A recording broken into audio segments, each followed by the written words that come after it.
and welcome back to my channel. Thank you guys so much for all the likes and subscribes and everything since last week, and I'm so thankful for the positive feedback on that video about setting up your first aquarium.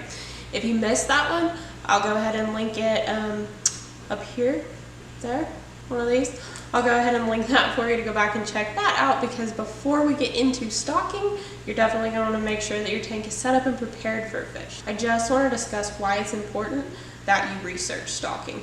We can get into depth at a later time. There are plenty of online articles, other YouTubers, just all kinds of different stocking ideas, and people going into depth of what goes with, or who goes with who. Just assuming you're starting out with one, whether it's 10 gallons or 55 gallons or 100 gallons, decide which fish it is that you just really love, and then research tank mates for that fish, so that you don't end up with what we've got going on here, having to rehome, because we just really want to avoid that at all costs. Rehoming fish really sucks. I'm not looking forward to getting rid of my red zebra, but it just is what it is. He's the issue, so he's got to go. Pretty bummed because I've had that fish for years. He's just now become an issue with some other females in the tank and killing off the other large males. So he's just got to go. It just is what it is. Thankfully, I've been able to find a really good breeding home for him, and I'm going to be able to work out a trade with them on some other things to go in here that'll fit better. But it just is what it is. And if you want to attempt to avoid that at all costs, while it does still happen, researching your tank and your tank mates and what would best be suited for your tank will really help to avoid that. There are other factors that are going to come into play when you start talking about what you want to stock your tank with as well, such as filtration. Filtration has been a big learning curve for me on this tank.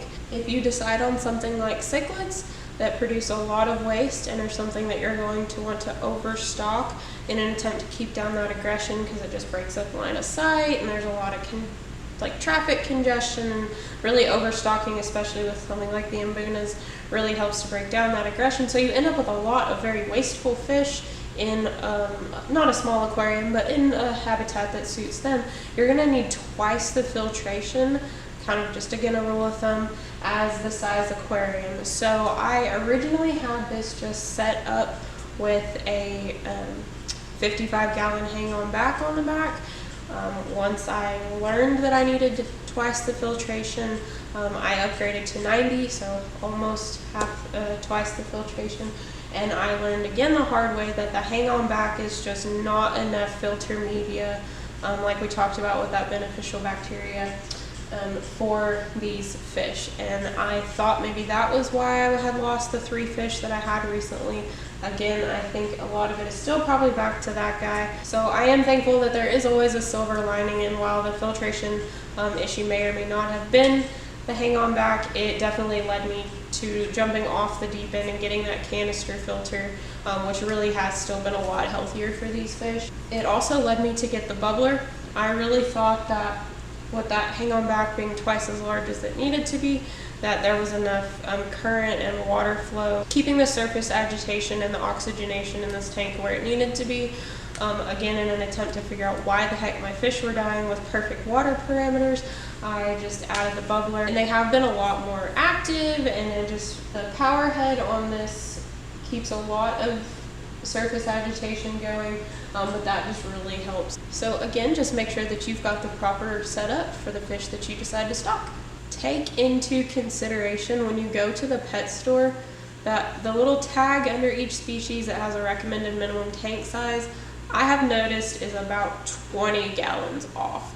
So the Oscars that I want to stock in the 125 that we get set up in the new house, which I'm going to follow completely along with, I'm so excited about that, so you'll get to see all that as it progresses. But the Oscars at the pet store say minimum 55 gallon, and there is no way an Oscar could live happily in this 55 gallon tank.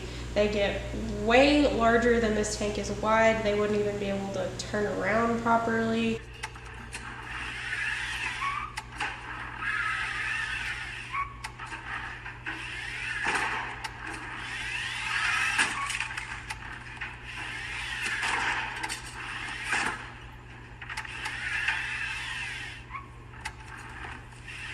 Just be a wreck. So like I said, I have noticed that it's about 20 gallons off of ideal. I wouldn't put an Oscar in anything less than, I've heard 75, 90 would be better. Like I said, ours are going to go in a 125.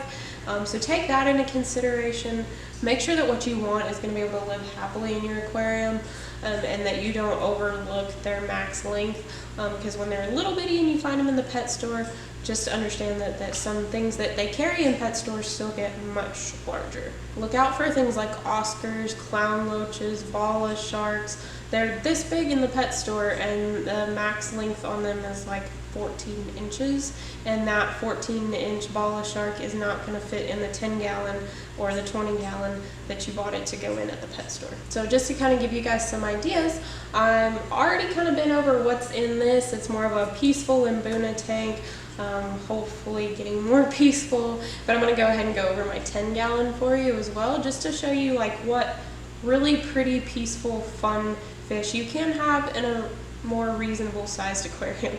So here in my little 10-gallon planted tank, this is my very first attempt at planted aquascaping. I love it. It may not be perfect, it may not have all the bells and whistles, but it's just really peaceful to watch. I have 5 Harlequin rasboras in there. There are 3 autocinculus. Those are just the little algae eaters, but they are schooling. Since they do keep this tank really clean, I go ahead and toss them some algae wafers from time to time, because one thing to take into consideration is that if your algae eaters are doing their job, then there's not really any algae to eat, and therefore you do need to feed them. The pygmy cories are one of my favorites too. They max out at 1 inch and they're just super cute. They just hang out at the bottom most of the time.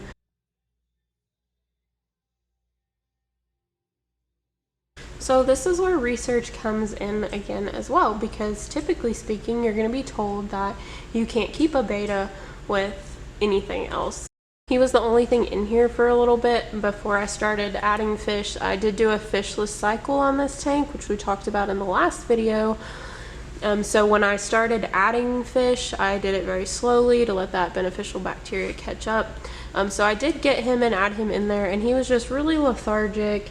Didn't really go around and do much, just kind of hung out in one spot. And then when we added tank mates, he really came to life and just is very interactive. He has never offered any type of aggression towards anybody. But again, research, you have to be careful.